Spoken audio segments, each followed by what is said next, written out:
Hello, everyone. My name is Thomas Sidnor, and I'm the lead student organizer here at InkRID. So first of all, thank you all so much for coming. And I have the unique privilege of introducing our next speaker, Monica Ares.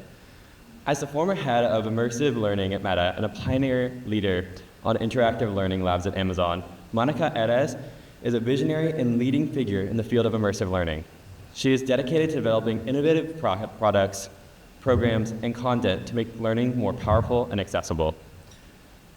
XR technology has opened up new pathways, transforming how people learn. Free from the constraints of the physical classroom, learners today can unleash curiosity, explore and connect content through virtual worlds, 3D simulations, and immersive experiences. Whether it's taking a virtual field trip back in time, participating in a simulated lab experiment, practicing a new skill, or learning to create XR experiences, immersive technology offers a way, one of the most promising solutions to education the industry has ever seen. Additionally, Monica has been featured in Forbes, EdTech magazine, and Meta's own immersive learning initiative, and she continues to serve as a speaker and advisor, shaping the future of learning at conferences and institutions worldwide. Please give a warm welcome to Monica.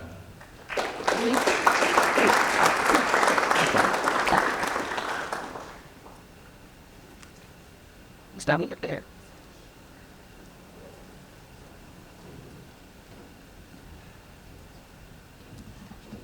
Yep, that's in the profile. Will? It.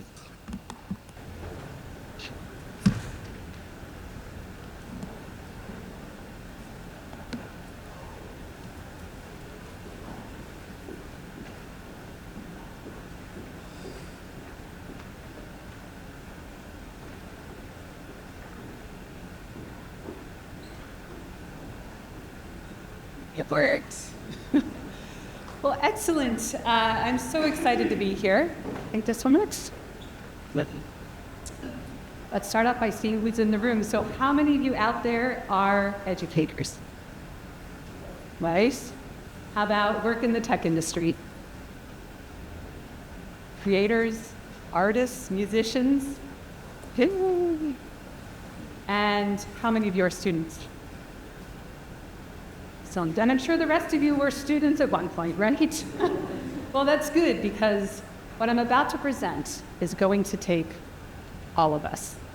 I have been spending my lifetime trying to connect all of these groups, from originally starting off teaching in the classroom to a journey that led me to leading innovation in higher education to actually building the tech, the first platform-based systems at Amazon, immersive learning systems at Meta, and now trying to tackle the agentic systems at Microsoft.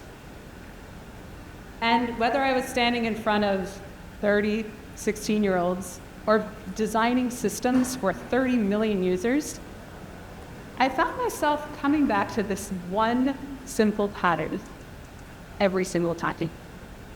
And it was something I learned on the very first day of teaching, and then I just made it a ritual every single first day of the school year. Completely simple. It was actually silly, really. But I would go up to the whiteboard and just draw a line down the middle. And on one side, I would write what makes a good student. On the other side, what makes a good teacher. And then I would just give them markers and have them go up and write whatever they wanted. What would you write? And every single year, and this was the part that stopped me, the two columns were almost identical. And it took me a while to figure out why this actually mattered. We tend to think of teaching and learning as opposite roles, but they aren't. And we finally realized why. You see, listening, understanding, adapting, curiosity, those aren't academic skills. Those are relationship skills. Learning isn't something that happens to us. It's something that happens between us, whether it's other humans, whether it's systems. Fundamentally, it's really a conversation across multiple different levels. When the internet broke into the scene, we thought, great, here's an awesome opportunity to scale learning. But the tech in those days couldn't scale conversation. And so we chose to scale delivery.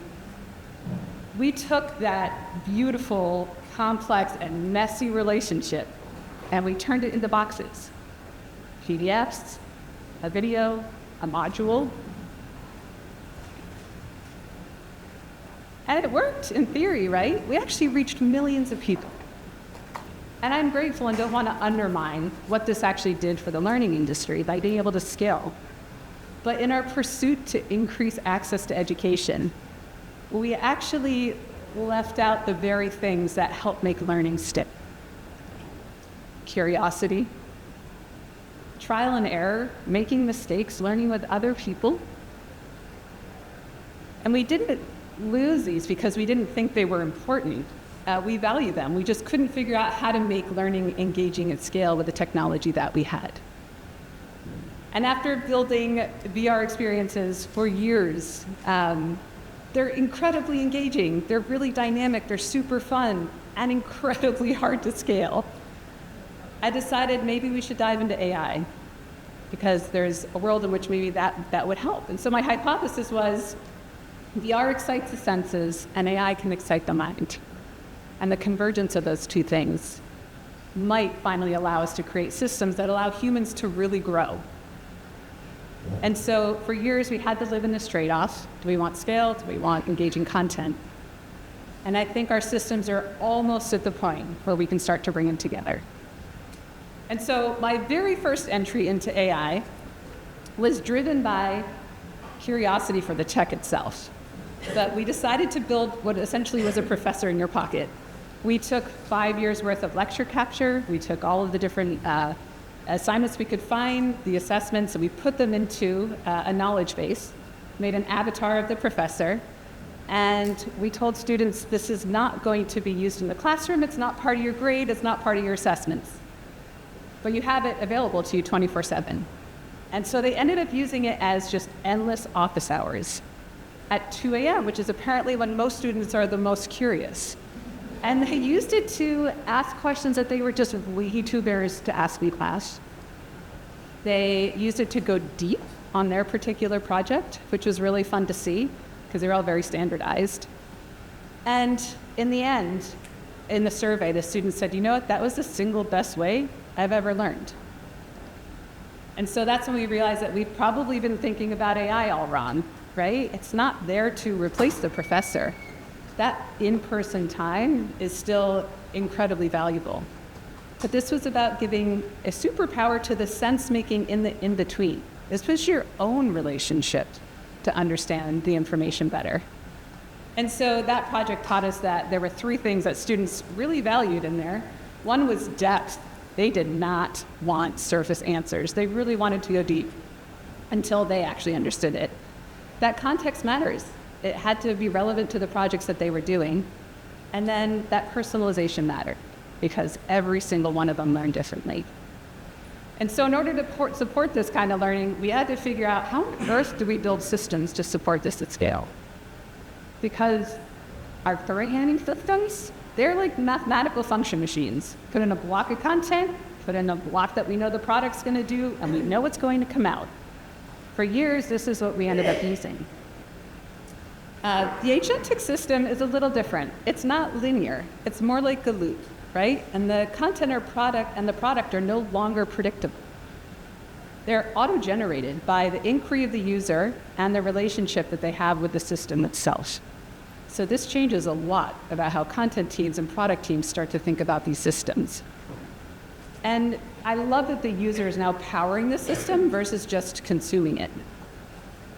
But the real question, though, is how on earth do we get there? From where we are right now to this kind of a system takes a lot of steps, and it takes a lot of us coming together to finally figure out how to do that, right? From conversation, or from broadcast to conversation, rigid to personalized, delivering in containers to delivering in context. And the golden word, which is how do we do this at scale? This is where we've stopped in most of our learning experiences of how do we actually do that the right way. So to start off with, well, we needed to make some adaptations to the delivery method. Right away, that meant avatars. right? Just like the first movies were recorded plays, we took the talking head in our instructional videos and we made them avatars. Not always the most popular for the industry. People don't love that. But what it unlocks is the ability to localize instantly. It also allows us to make corrections to names of products or to add something that we wanted to add without having to go back to the green room to record it. And agent-driven conversation. But we didn't really want to stop just at avatars. We wanted to figure out, how can we go deeper into this? How can we essentially turn a video-first era into something that's more intelligent? And so we added agency, right? We introduced what we're calling fractalized learning, kind of just like branching narratives, where your topics, your demos, your modalities are all things that you can just choose. You go in, you start, and then you choose that pathway afterwards. Something interesting happened. That recap video is really an AI-generated short form of the actual presentation. So for an hour-long talk or presentation, the AI can go in, find the most relevant slides or visuals, stitch them together, and create a new voiceover, bringing it down to about 5 minutes. That was kind of a nice thing to be able to offer, but we realized that even though the current assumption is that short form is better, we realized that that's not true at all. Short form isn't the answer. It is just the hook. And once you can get the hook, then you can actually come through and allow users to do that, the agency that they want. Sorry about that. Training differently from a traditional. Now, what excited me more than that, again, the agency is great. We've done branching narratives in the past. But if we could figure out how to have the conversation between the avatar and the video and you come to life, that can add kind of like this proactive and reactive experience that you might be able to have with your video itself. So could learners just stop and talk to the video and it was listening and ask questions and it responded? Could they make sense of their own understanding by having the video stop and ask them first? And could they engage in role play before they go off and actually practice in the real what they're learning about? And so I love that we could have this parallel system, one where the user stops the video, but where could we also have the video stop and engage with them? Very much the same tenets of a real mentor. And so I'm going to show you a very, very small vertical slice of what this looks like. I should also add that anyone who is developed in the XR industry, this doesn't seem all that exciting yet, right? We've already done this through game engines and other things. But to be able to do it through AI in an agentic system that can ultimately become intelligent based on data and conversation, we're still really far into the early days here. And so as we start to understand how this conversation unfolds and adds a value, that's what we're looking for. But it's so that we can unlock the potential that all of us know is really coming. So here's just one quick interaction. There is no visual on this, it's just audio. Training differently from a traditional, more rigid approach. Well, traditionally they would watch videos about conflict resolution and product features, right? So maybe instead we could begin with an agentic system. I could create scenarios where they practice the actual conversation and then the AI plays the frustrated customer. Anyway, it goes. That's an interesting shift. You're moving from passive watching to active practice.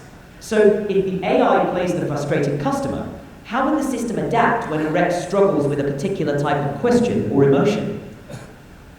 So notice what just happened, right? It didn't give me the answer.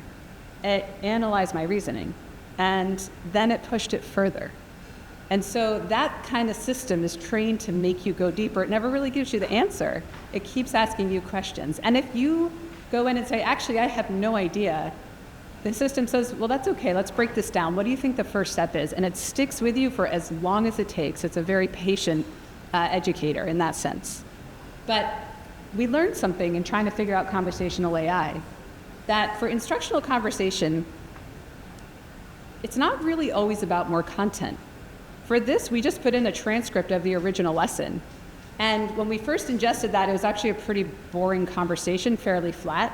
And so instead, we ran that same transcript through a 15-agent system. One of them figured out all the Q&A that could possibly be asked, what assessment questions might be asked, it generated a podcast, found main topics. And when we put that knowledge base into it, then we ended up with a much more valuable conversation for how learning normally needs to happen. And so we're still experimenting with what are all the different multi-agent systems that we need to bring together to allow some of this proactive, reactive conversation. Now, we also are really interested in the flow of work. And so the other day I had to take training, as we all do, corporate training. So I had a video open, we were learning how to make agents, I had the tool open, and I realized very quickly that video was not answering any question that I actually wanted it to. So instead I opened up AI next to it, and I started copying and pasting screenshots into the AI saying, is this the right step? Is this the right prompt? Is this gonna get me there? Now what do I do? And I slowly realized that my entire chat with the AI was just screenshots. I was like, wow, that doesn't make any sense. We really need to have an AI that can look at our screen and help us learn in context and be right there with us as we're learning these new tools. So can we create an AI that can both listen and watch our screen at the same time? So we, again, tried this out. There's nothing polished here, but just a quick intro into what that might look like. This is the tool we were trying to train ourselves on, how to build an agent. Yep. You might not say, let's see. No, sorry, it's not going to play for us. But basically, the avatar says, okay, I can share your screen. I can see your screen now. And then as you walk through, it gives you pointers. So it's like, all right, you have to create a description. Here are the things that make a great description. And as you write, it can give you feedback if maybe you didn't quite include enough information, all the way to helping you figure out how to include knowledge bases. So it's both proactively and reactively helping you understand how to do that. But what I like about this is if we get this system right, the same system can do three really important things.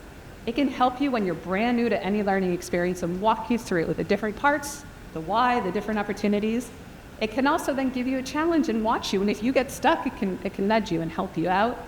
But this could potentially become the new future of assessments, because instead of multiple choice tests, it can watch you solve problems, and it can listen to how you're thinking, and we can start to have a proficiency-based measurement, not just a multiple choice grade onward.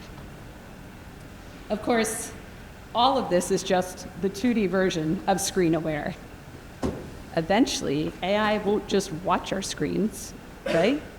Won't just learn only from our screens, it will learn by watching us. We're currently copying and pasting data into our AI, and the goal is that eventually it can just learn by watching us. So we often think of XR as a medium for exploration and visualization. But I love that we can sort of transform this scaled learning beyond knowledge and skills and really think about how this now starts to help from skills to human development. I think, think about the last time you didn't understand something. What did you do? I bet you leaned in. You probably hunched over a little bit, crossed your arms. We need to figure out how our systems can start to understand this about us. And so communication happens in the body before our words even hit. Gaze traction, gaze can show attention, gestures can show confidence, and then the convergence of AI and XR means that we are moving from learning about to sensing with. This was really fun. The other day, I wore these glasses. These are even realities, but these are the mirror glasses that I had. What they do is they allow in real time to put subtitles into your field of view as you hear people talking. And so it adds this invisible layer between you and the system. And I was able to do this live for the first time at the OpenAI forum. And in between, you can ask for quick summaries. It can give you answers to things that you're not 100% sure you fully understand. Incredibly powerful in how do we start to leverage this technology for the invisible in-between. So imagine everyone in here was wearing them. It would be great. I could augment things up on the stage, some 3D visualizations. You guys could send me reactions, and there would just be this hovered layer. You could have your own companion for sense-making to help you as we go through this, to ask your own questions. And so this could potentially be the future of conferences, but certainly the future of live lectures as we go through. So I love that there's this weird trend. I mean, in the course of my lifetime, I still find it fascinating that we have been able to go from super simple machines all the way up to these complex systems that have the ability to predict our outcomes, right? And for the last century or so, progress has meant more devices, more screens, more hardware, but notice what happened to presence. We've lost presence in that progression. The future is not about adding more devices or screens, we hope. It really should be about increasing that human intelligent presence through reduced hardware. And we don't really know what that looks like. It could be wearables, it could be optic nerve chips, but hopefully with fewer devices in our hands and more intelligence in our environment, we will be able to achieve this intelligence where it has all of the knowledge of our systems, but all of the presence that we need as humans. We often think of AI as a sensor, right? It's right now it's kind of like a medium for exploration. But I think in this new era of learning, it's also going to be a sensor for cognition. And a lot of you have already spoken about something similar. I love that this gives us all sorts of information and data that we don't currently have when we're learning, right? That's a really powerful combination. Because when you combine practice and biological signal, you create systems that don't just help you perform, that help you understand how to perform. So imagine rehearsing a really difficult conversation, and it doesn't just tell you how your words were, right? It tells you about your tone, the pacing, your eye contact. For decades, that level of reflection required an exceptional human mentor or a really well-defined XR experience, and they were usually one-offs. Now we can scale that reflective learning always. And here's what that depth can bring us. Here's why it really matters. Think about the last time you had an aha moment. Not just a surface understanding, but something so deep that it changed you. What was the first thing that you felt? And what was the first thing you wanted to do? I bet you wanted to tell someone or to teach it, right? I had the incredible opportunity back when we were making a lot of VR to work with Neil deGrasse Tyson a couple times. And I asked him, how do you describe those experiences when you make people curious? He goes, those experiences make the human do three things. They make you learn something, they make you smile, and they make you want to tell someone else. And so we need to build systems that chase that feeling. Learning isn't about acquiring knowledge. It's about becoming capable, right, of solving problems we haven't been able to solve and connecting with each other in ways that we haven't been able to connect.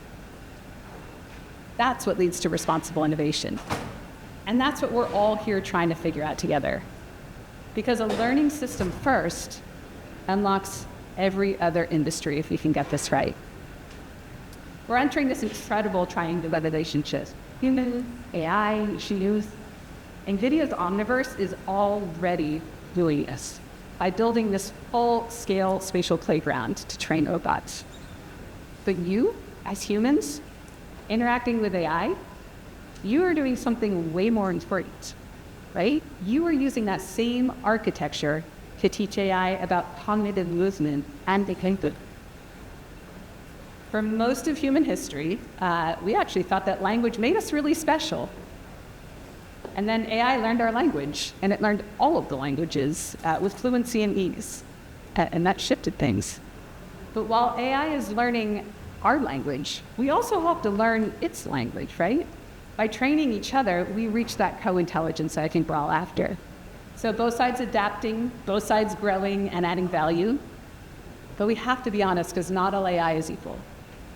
When people use AI to seek explanation and test their understanding, learning outcomes stay pretty strong. They really go deep.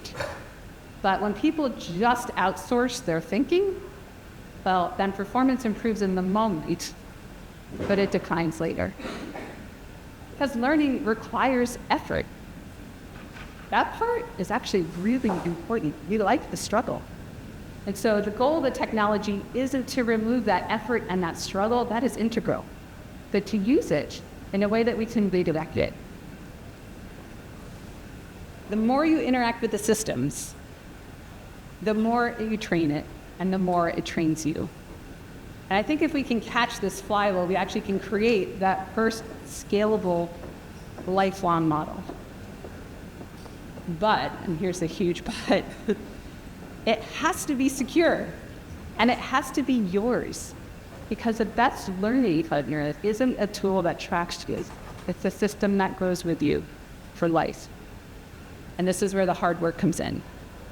Technically, spatial technology solves the biggest problem in personal AI, right? The cold start problem. How does AI even know me? But in spatial environments, well, you generate that signal instantly. Where you looked, when you're confused, how you orient when you actually understand something. But most importantly, this is your intimate data, and it has to be yours. Your personal LLM is not a surveillance tool. It's a secure vault that grows with you. And when your personal LLM truly understands how you learn, it can act like that conductor. It learns your preferences and adapts the spatial presentation accordingly. So if you're distracted, it can quiet the room. And if it knows that you're a visual learner, then it can not talk as much and increase the 3D visualization. And if it senses fatigue, it will shift. It won't just change the content to fit your needs. It will also change the environment. And why is that personal adaptation so critical? Well, because for the last 100 years or so, we didn't have the technology to adapt. And so the only thing we could do was standardize. We built one box, and then we told millions of students to fit inside it. And if you have ever struggled with a standard classroom, this unlocks the future for you. This matters for everyone, but especially for our neurodivergent learners. Because for decades, if you didn't think the way that the system worked, you failed. Now we can build systems that adapt to the learner. And this isn't just technology, this is dignity. And this is where the stakes become a little bit more clear, right? Right now, there is this race for infinite memory. You've probably read about it in a lot of articles. But we have to be really careful, because memory without purpose just becomes surveillance. And so we can build this memory to serve consumption, right? It'll know what you bought. It'll optimize for your attention and your dollars. Or we can build it to serve grace, to support how you learn, to optimize for meaning, curiosity, creativity, and innovation. So where does that leave all the humans? Well, it's the same thing that was on that whiteboard when we first started, right? Connection, empathy, problem solving, curiosity. We aren't replacing the teacher. We're not replacing the student. We're adding a new participant to that relationship. And my hope is that we choose to build a system that expands agency, not just attention, not technology that people depend on, but technology that makes people more capable, more curious, more resilient, and a lot more connected. Our old system pushed learning that happens to us. I believe these agentic systems, well, that they allow the learning to happen between us. AI is already joining the conversation in our survival. Lots of amazing examples of this, right? It is detecting cancer earlier, finding patterns in the invisible. It's also, figuring out in terms of like modeling that climate solution that we can't always see. It was once undetectable. And so it's finding those invisible layers in the planetary complexity that are allowing us to solve problems completely different. But what about the problems with humans? And so the question is, will we use this partnership to lead us into a new era of problem solving and innovation? And if we do that, if we stop trying to replace the human and start trying to unleash the human, then we stop building technology that we just consume and create a learning system built to help humanity grow. I'm going to stop right there and see if there are questions on it. Huge amount of challenges in front of us, huge amount of opportunities. So I've been super impressed with all the different pieces that are being built around this room. We're not all trying to solve learning, but everything that you're building is going to get us one step closer. And so just from sense making and putting these pieces together, I'm incredibly optimistic and excited for what's to come. Any questions?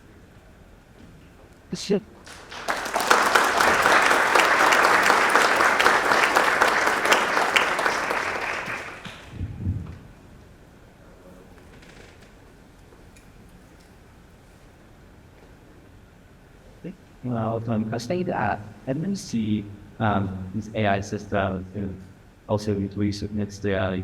I think students are going to the day with a test and circulate and getting there into Like actually into learning environments, into the curriculum. This is the hardest part. And this is why for me, like being able to build the immersive learning ecosystem was really free because it was new technology. We could build experiences that were one-offs. They had a tremendous amount of value. This next step into actually integrating it into places where people are learning to know is exceptionally challenging. This has been a challenge, again, in learning for a long time because our current legacy systems are really rich. And there's so much content in there and so many systems that are connected. It's a hard thing to put. And so you're going to have to figure out either we stair-step it or we rupture it entirely and then create something unique. And I've seen both sides kind of play out, neither one quite working yet. It is that challenging. I know we're going to get there because this is one of those things that it really makes sense to go back to the old system, right? During the pandemic, I remember all of us were saying, let's not waste the pandemic. Let's actually change learning now because we have to suddenly bring learning into a whole new space that gives us a chance to reimagine it. We wasted the pandemic, but really didn't change much about how we deliver some of that stale learning. So this, people know it's important, but my fear is that we just kind of like add that extra Band-Aid or that extra layer, or wine in a new bottle, however you want to call it, into our current systems because they're already delivered. So I want to challenge everyone to think about where are we adding this value that is so profound we don't want to learn about. And we're seeing a little bit in the role-play examples that we said, if you can add this layer on top, the professor in your pocket, did not change the current in-class experience, but it added so much value for the user top to the side. And so these are things that we're still testing and trying to understand. But I imagine a world where a system like that is more robust, where it's uniquely yours, you own the data. What if you could start in university and every course you put in the material, you talk to it, it grows with you, it bonds with you, all the way into your first job and beyond, right? I was working in the business school and you teach tenets of negotiation, a lot of these really cool leadership qualities and skills. You don't actually practice those for like 10 years later when you're finally in the workforce. But if your system knew that you did that, you could essentially go back and talk to that professor again or re-bring some of those tenets to you. So a system that's always on, it's always giving you feedback, it's always growing you. And I think in a weird way, it might start living more in the personal space first and then push its way into some of these more academic spaces. But for now, it's not quite working at these like the two. Everyone's using it separately. But the worst thing you can do is to not try to innovate with it all that. So I'm still texting it.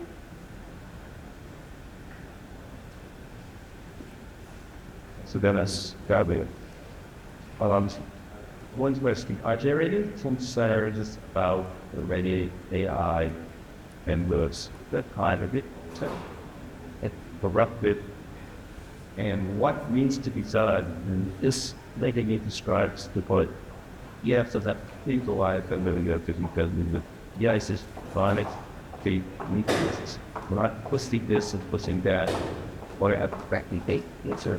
So what are the next potential risks and what needs to make sure that those risks, otherwise the goal is to support there and God hurt us watching.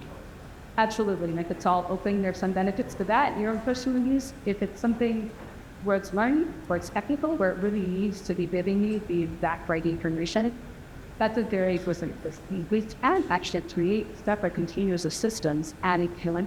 So I imagine a world where maybe you pick these sheets to which data systems you feel comfortable connecting to your organization, your learning institution, whatever it might be. Europe is doing a much better job at this than we are. Europe is a little bit more, they're very careful with their data. Some people say it's actually slowed down some other innovation AI, but they don't sell your data. They don't sell it to other countries. It's very protected. We don't do that. Just like we let it go to regulators. That's not really trying to sheet for them, especially because it then just perpetuates biases. All of our data is so very, very biased, and it's just based on the world's data.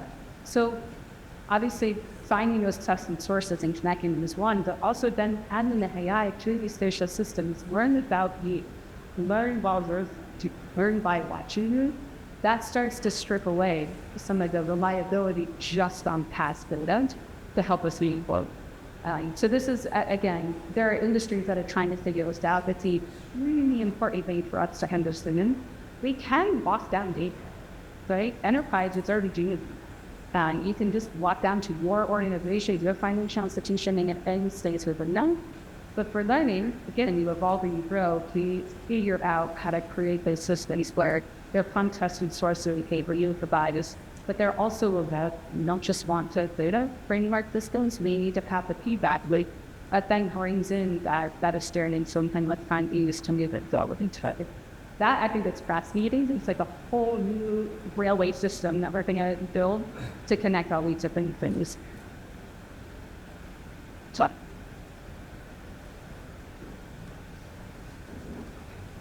I used to stay very late with the equipment. Our influences were the big collectors and entities to the files. something else that honestly, it's funny, I have 3 teenagers and none of them ones AI. They just refuse because of that issue. This is one we should not be. I don't have that same issue. I'm not an energy specialist, but if we don't figure that out now, how to build in a responsive and submittal way, it'll be like kind of a So these are, there are potential exploration happening in how do you use all these different systems to create energy to actually use that work. But we're prioritizing AV fast of innovation almost to the point where it might be irresponsible if we don't really stop because of this police out. I don't think we can set AI back into the bag, but we did. It looks like it's here to stay on some level. But in order for us to have it continue to grow, we need exactly each of that. That would be sure it's the data that is responsible and that we have access to CPU for us. We have to make it sustainable, so the environmental factors. These are all problems that, oddly enough, I think the tribrid of humans and AI and using computers might actually help us solve to that.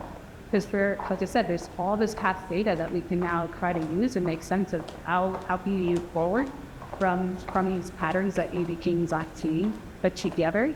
But everything help, everything climate, everything was a feature of AI can now, I think, be solved with this new structure of working together. So I think we leverage that to unlock these studies. I think that would be pretty amazing, and it's new for us. Right? I'm glad for it. Good late. But again, believe thought I was up and this is good again, the 14 data quality on the main character, and you're talking about AI being written to the right word setting to the fact that they know better than itself. We have a lot of specific talents of hearing issues. I'm just curious about the risks, who owns that data, and what some of that actor could do to either intelligent masses. That having a great to us of like that. Always. Everything you ever invented, you can put that exact phrase to, right? Like everything has its root side and its valve side. So this is where you need regulation. You need people to come together and figure out these standards, what's allowed, what's not, what gets turned on, what gets turned off. Which is why I believe that if we can own our own data, yes, we will need channels and to acknowledge and data sets, but if we can own our own interactions. And, this started way back when, where we were trying to create the crypto wallet. It's like, what if you actually just had your own digital wallet? And then it knows how proficient you are in things. It knows what we've talked about. You choose what you're going to share or not. I don't know if that's a fully utopian ideal, right? But there has to be a way there's so much data that's now being collected on us all the time. We have to figure out how to have ownership of some of that, especially when it comes to our own knowledge and our own knowing. So that's something that I'm hoping someone also is working on that piece. But without policy, rules, regulations, 100% will absolutely be used in ways that none of us want it to be used for. Much thanks. Thank you so much.